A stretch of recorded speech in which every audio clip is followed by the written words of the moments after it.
This is All India Radio. I am Anuja Kumar with the news at 9. The headlines. Prime Minister Narendra Modi to participate in collective e-Gruhpravesh of beneficiaries of Pradhan Mantri Awaas Yojana Gramin in Gujarat tomorrow. Also to inaugurate several development projects in the state. At least 12 people killed in rain-related incidents in many parts of Madhya Pradesh. Life returning to normal in flood-ravaged Kerala. Relief operation in full swing. UGC directs all varsities and higher education institutions to ban sale of junk food on their campuses. Eid-ul-Azha, the festival of sacrifice, being celebrated with religious fervor and gaiety across the country. And in sports, Rahi Sarnobat becomes the first Indian female shooter to win gold at Asian Games. President and Prime Minister congratulate her. And India beat England by 203 runs in the third cricket test at Nottingham to keep the 5-match series alive. Prime Minister Narendra Modi will visit Gujarat tomorrow. At a public meeting in Jujwa village of Valsad district of the state, Mr. Modi will witness collective e-Gruhpravesh of beneficiaries of the Pradhan Mantri Awaas Yojana Gramin. An official release said more than 1 lakh houses have been completed in the state under the scheme, and beneficiaries of these houses will celebrate collective Gruhpravesh across 26 districts. At Junagadh, Mr. Modi will inaugurate several development projects, including a government civil hospital at Junagadh, 13 projects of Junagadh Municipal Corporation, and a milk processing plant at Kokharda. Our correspondent has the details.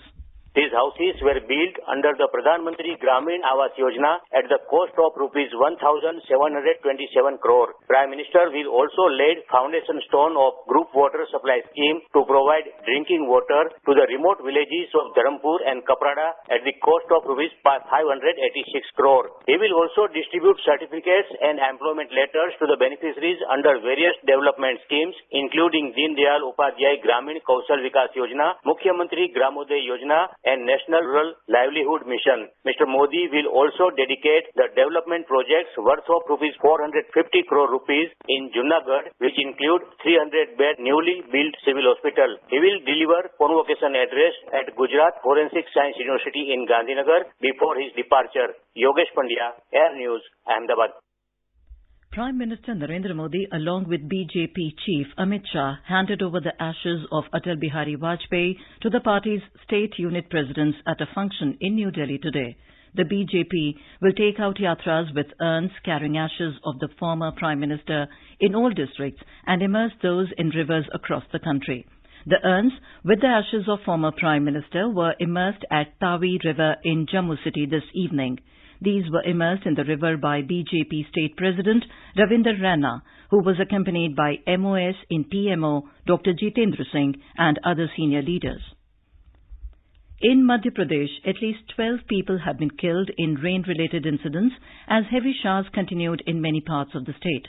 The Meteorological Department has issued an alert for heavy rain in 21 districts, including Rajgarh, Agar, and Ratlam, following possibility of extreme rainfall.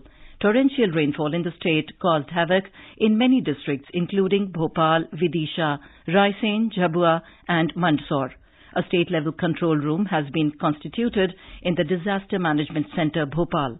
Our correspondent reports any kind of assistance can be obtained on a phone call on the control room toll-free number 1079. National Disaster Response Force has been deployed in Dhar and Badwani. Chief Minister Shri Shivraj Singh Chauhan has also conducted a high-level review of the situation following extreme rainfall in the state. In flood-ravaged Kerala, life is slowly returning to normal, and now the focus has been shifted to relief operations. With no strong rain reported anywhere in the state, the flow of water to the catchment areas of big dams is very low. The shutters of Mulla Periyar and other dams have been closed. More from our correspondent. Around 10 lakh people are still in relief camps, and the massive cleaning work has started in the flood-hit areas. Medical teams were deputed to different districts to check the outbreak of epidemics. Relief camps will function till all those housed at the camps return to their homes. Road and rail traffic has been restored in almost all places except a few hilly regions. The operations from flood-hit Cochin International Airport will resume from Sunday. The death toll in Kerala floods has risen to 228, with 32 people still missing. With NC Jayachandran's report from Kochi, this is Tanvi Taneja for AIR News. Uttar Pradesh Chief Minister Yogi Adityanath today flagged off 25 trucks loaded with relief materials for flood-hit people in Kerala. Our Lucknow correspondent reports that these 40 tons of relief materials were later transferred to the Special Air Force plane IL-76 at Lucknow Airport for transportation to Thiruvananthapuram today. The Unique Identification Authority of India, UIDAI, has directed the Aadhaar enrollment agencies in Kerala, including banks and post offices, to facilitate retrieval of the 12-digit number and provide free printouts to Aadhaar holders who have lost their document in the flood-hit state. Speaking to AIR, UIDAI CEO Ajay Bhushan Pandey said many people have lost their Aadhaar cards in the floods. He said the e-Aadhaar printouts can be taken by people from the enrollment centers by giving their name and biometric authentication. So we have instructed the enrollment agencies and also the state government, banks and post office, where the Aadhaar cards are made, where the enrollments are done, that they should set up camps, particularly where the reliefs are being distributed. And in those camps, they should provide the printout of Aadhaar card free of cost. Rain slashed parts of the national capital this evening, bringing relief from sultry conditions and turning the weather pleasant. A Met Department official said the humidity level was 79% at 8:30 a.m. today. This is All India Radio giving you the news. For quick news updates, follow us on Twitter at AIR News Alerts. The University Grants Commission, UGC, has directed all varsities and higher education institutions to ban sale of junk food on their campuses. In a communication to the universities, the UGC said banning junk food in colleges will set new standards for healthy food, making the students live better, learn better, and reduce obesity levels.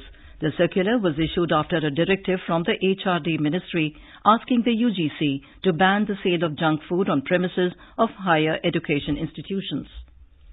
In Mumbai, at least 4 persons were killed and 18 others injured in a major fire incident in 17-storied Crystal Tower building located in suburban Parel this morning. The fire erupted on the 12th floor of this residential building. Our Mumbai correspondent reports the smoke from the raging fire spread rapidly and residents were trapped on the building's staircases.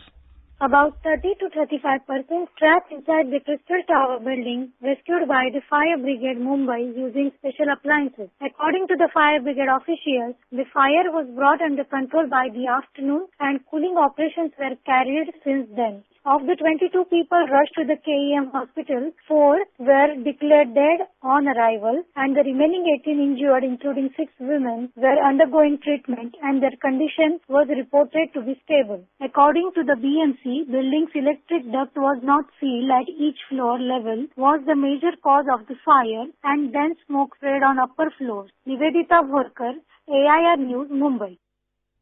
The benefits of various welfare schemes of the government are reaching to people at the ground level in remotest parts of the country. This has changed the lives of common people in remote areas of the state and union territories. Pradhan Mantri Ujjwala Yojana is an ambitious scheme which has already upgraded the living standards of the poor and rural women. Here is a ground report from our Ahmedabad correspondent. The change in lives of hundreds of women in Union Territory of Daman is quite visible following the effective implementation of Pradhan Mantri Ujjwala Yojana scheme. Free gas stove along with cooking gas cylinder (LPG) connection are being given to such poor women who are using traditionally chulhas with firewoods for cooking their food and other day-to-day requirements. Now, after getting free LPG gas connection with gas stove, these women are getting clean fuel for cooking food, which has positive impact on their health due to smoke-free cooking. Rural women are now also saving precious environment and their precious time in cooking activities. One woman beneficiary of Daman, Ashaben, told All India Radio that she now completes her cooking in very less time and using this time for more earning for family and education of her children. पहले हमारे घर पे gas connection नहीं थी, लकड़ी जलाते थे, चूल्हे पे ही खाना बनाते थे, जल्दी बनता नहीं था, बहुत देर हो जाती थी। जब से हमें गैस लाइन मिली है, सब सुविधा मिली है, बहुत अच्छा लगता है और सब काम भी जल्दी से हो जाता है। Official sources in Daman told AIR that about 400 poor women have been allotted free LPG connection and stove under this scheme. Daman administration has also instructed to the LPG dealers to provide free services to such beneficiaries for checking and service of LPG connections and stoves time to time. With Pradeep Bhavsar in Daman, Yogesh Pandya, AIR News, Ahmedabad. Sri Lankan President Maithripala Sirisena today said that his government will soon resume death penalties after a 42-year moratorium, but will send home 5 Pakistanis sentenced to death for execution in their home country. Addressing a public meeting in Mannar district, Mr. Sirisena said he is determined to carry out the death penalty for serious drug traffickers and will start with a list of 18 given to him by the Prisons Department. The President said he would hold talks with Pakistan's new Prime Minister Imran Khan on repatriating the 5 Pakistanis and having them executed there. Eid-ul-Azha, the festival of sacrifice, is being celebrated with religious fervor and gaiety across the country today. The faithful offered Eid prayers in Eidgahs and mosques. President Ramnath Kovind, Vice President Venkaiah Naidu and Prime Minister Narendra Modi greeted fellow citizens on this occasion. In Delhi, main Eid congregations were held at Jama Masjid, Fatehpuri Mosque and Shahi Eidgah. Union Minister Mukhtar Abbas Naqvi offered prayers at Jama Masjid at Kashmiri Gate. Kerala में जो आपदा आई है, जिससे कि बहुत बड़े पैमाने पर लोग प्रभावित हुए हैं, वहाँ पर जो है आपदा से लोग बाहर निकल सकें, वहाँ पर जो लोगों को परेशानी है, बेघर हुए हैं, वो उनको घर पर वापस जा सके, इसकी भी दुआ हम पूरे मुल्क के लोगों की तरफ से की। In Uttar Pradesh, special prayers were offered at famous Tiliwali Masjid, Aish Bagh Masjid and Asifi Imamabad in state capital Lucknow. In Madhya Pradesh, special prayers were offered for the people of Kerala who lost their lives in floods. More from our correspondent.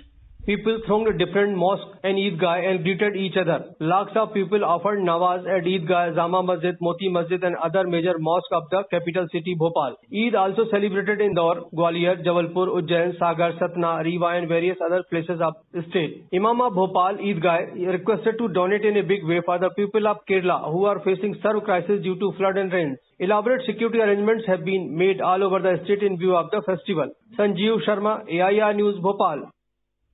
In the Asian Games today, Rahi Sarnobat gave India another gold in shooting. Sarnobat became the first Indian female shooter to win a gold at the Asian Games, achieving the rare feat after a nerve-wracking 25-meter air pistol finals. President Ramnath Kovind, Prime Minister Narendra Modi and Minister of Youth Affairs and Sports, Colonel Rajyavardhan Rathore, have congratulated Sarnobat for winning gold medal. The Maharashtra government has announced a cash award of 50 lakh rupees for Sarnobat. India also got 4 bronze medals in Wushu today. Naroram Roshibina Devi, Surya Bhanu Pratap Singh and Santosh Kumar won bronze in the event. Prime Minister and Minister of Youth Affairs and Sports have also congratulated Wushu champions. India produced a fantastic collective performance to outclass England by 203 runs in the 3rd cricket test at Nottingham today to keep the 5-match series alive. Resuming at the overnight score of 311 for 9 on the 5th day today, England were all out for 317. For India, Jasprit Bumrah took 5 wickets. Skipper Virat Kohli was declared player of the match, scoring 97 runs in the first innings and 103 in the second innings. Indian cricket captain Virat Kohli has dedicated his team's victory to the victims of devastating Kerala floods. And now, before we end the bulletin, the headlines once again. Prime Minister Narendra Modi to participate in collective e-Gruhpravesh of beneficiaries of Pradhan Mantri Awaas Yojana Gramin in Gujarat tomorrow. Also to inaugurate several development projects in the state. At least 12 people killed in rain-related incidents in many parts of Madhya Pradesh. Life returning to normal in flood-ravaged Kerala. Relief operation in full swing. Eid-ul-Azha, the festival of sacrifice, being celebrated with religious fervor and gaiety across the country. And in sports, Rahi Sarnobat becomes first Indian female shooter to win gold at Asian Games. President and Prime Minister congratulate her. And India beat England by 203 runs in the 3rd cricket test at Nottingham to keep the 5-match series alive. And that is all in the news at 9.